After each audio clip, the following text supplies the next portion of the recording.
हाल ही में 4 राज्यों के विधानसभा चुनाव में आए नतीजे किसी सियासी कमाल से कम नहीं है। प्रधानमंत्री नरेंद्र मोदी के नेतृत्व में भारतीय जनता पार्टी ने राजस्थान में रिवाज बरकरार रखते हुए मध्य प्रदेश और छत्तीसगढ़ में जिस तरह नई रीत चलाई है, उसने विपक्ष के साथ साथ कई राजनीतिक पंडितों को भी चौंकाया है। नतीजे दर्शाते हैं कि उत्तर भारत की हिंदी पट्टी में पीएम मोदी की लोकप्रियता न केवल अक्षुण्ण है, बल्कि अब किंतु परंतु जैसे सवालों से भी मुक्त हो चुकी है। ये स्थिति इतनी निर्णायक है कि इसने प्रधानमंत्री पद के लगातार तीसरे कार्यकाल के लिए नरेंद्र मोदी की दावेदारी को स्पष्ट रूप से मजबूत कर दिया है। 2024 के लोकसभा चुनाव से पहले बीजेपी के पास अब 12 राज्यों उत्तराखंड, हरियाणा, उत्तर प्रदेश, गुजरात, गोवा, असम, त्रिपुरा, मणिपुर, अरुणाचल प्रदेश, मध्य प्रदेश, राजस्थान और छत्तीसगढ़ में अपनी सरकारें हैं और 4 में वो सत्तारूढ़ गठबंधन में है। इन बीजेपी शासित राज्यों में देश का 58% हिस्सा है, जिसमें 57% आबादी शामिल है। तीनों राज्यों में स्पष्ट बहुमत के साथ मिली जीत में कई स्थानीय कारणों की भी हिस्सेदारी है, लेकिन इसका केंद्रीय तत्व निश्चित ही प्रधानमंत्री की लोकप्रियता और उनके प्रति मतदाताओं का अटूट विश्वास है।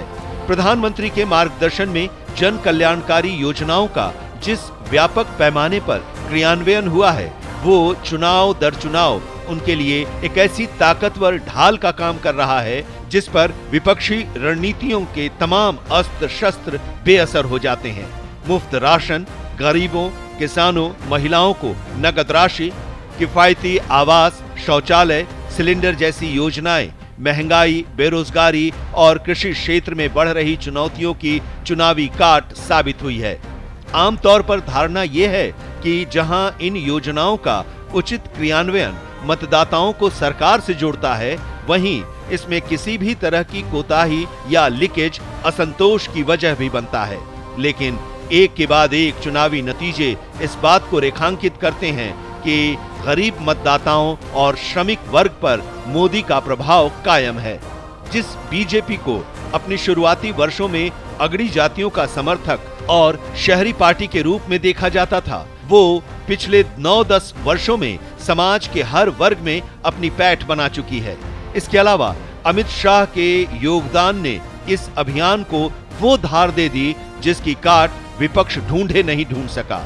अमित शाह ने खुद आगे बढ़कर छत्तीसगढ़ और मध्य प्रदेश 2 ऐसे राज्यों की जिम्मेदारी ली जहां बीजेपी की जीत की संभावनाएं लगातार नगण्य होती जा रही थीं।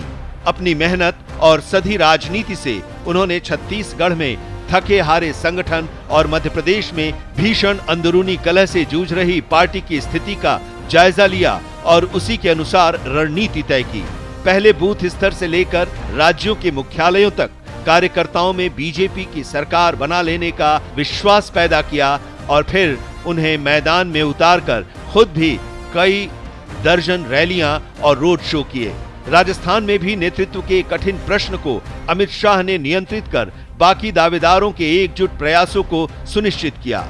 अब एकजुट रहने की चुनौती विपक्ष के सामने है, जिसके लिए ये नतीजे किसी झटके से कम नहीं है। खासकर कांग्रेस, जिसके लिए इंडिया गठबंधन में मुश्किल स्थिति बन गई है। हिंदी पट्टी का ये चुनाव बीजेपी बनाम कांग्रेस का मामला था और इस तरह की हार से गठबंधन में शामिल क्षेत्रीय दलों को अब अपनी शर्तों पर चलाना कांग्रेस के लिए आसान नहीं होगा। कांग्रेस के पास केवल 3 राज्य बचे रह गए हैं, हिमाचल प्रदेश, कर्नाटक और तेलंगाना। ऐसे में कांग्रेस को यह स्वीकार करने के लिए पर्याप्त विनम्र होना होगा कि उत्तर में अब उसका कोई व्यापक जनाधार नहीं बचा है।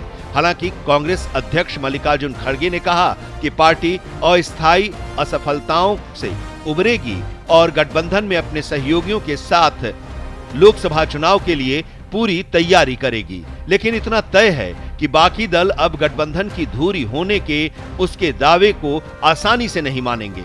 इस बीच दक्षिण में अपने एकमात्र गढ़ कर्नाटक को कांग्रेस के हाथों खोने के कुछ ही महीनों बाद बीजेपी ने जिस तरह जीत की हैट्रिक का स्वाद चखा है, उस पर प्रधानमंत्री मोदी की टिप्पणी भी दिलचस्प है। जीत के बाद कार्यकर्ताओं का आभार जताते हुए प्रधानमंत्री ने कहा कि कुछ लोग पहले से ही कह रहे थे कि 3 राज्यों के विधानसभा चुनाव में जीत केंद्र में उनके तीसरे कार्यकाल की गारंटी है। नरेंद्र मोदी की यह गारंटी विपक्ष के लिए खतरे की घंटी से कम नहीं है। वैसे भी लड़ाई अब सही मायने में 2024 के लिए है और ताजा सूरत हाल में ऐसा लगता है कि बीजेपी को सत्ता से बेदखल करने की कोई भी उम्मीद रखने के लिए विपक्ष को अब अपनी क्षमता से कहीं अधिक प्रयास करने के साथ ही किसी चमत्कार की भी आवश्यकता होगी।